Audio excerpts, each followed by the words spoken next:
ตั้งการแน่นๆดูดีหัดติดมุมแล้วป้องกันตัวตรงมุมนั่นแหละดีมากดีทั้งคู่เลยโอ้เย็บดีมาตุนเหลือ1 นาทีสุดท้ายต้องการเล่นมาตุนแล้วต้องการเล่นแล้วก็มุดหนีดูเวลารีบกดดันไปมาตุนมุดหนีไปเราหมดแรงแล้วเรามุดหนีเอาป้องกันตัวมุดซ้ายมุดขวาโดน30 วิเร็วมตุนแจ้งน้ำมตุนก็ต้องหาทางป้องกันตัวแล้ว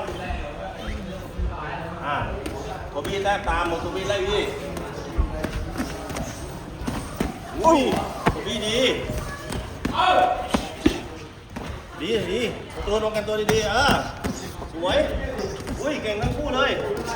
โคบี้ดีมาก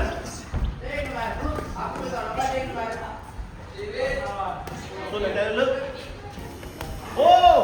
เยี่ยมเก่งมาก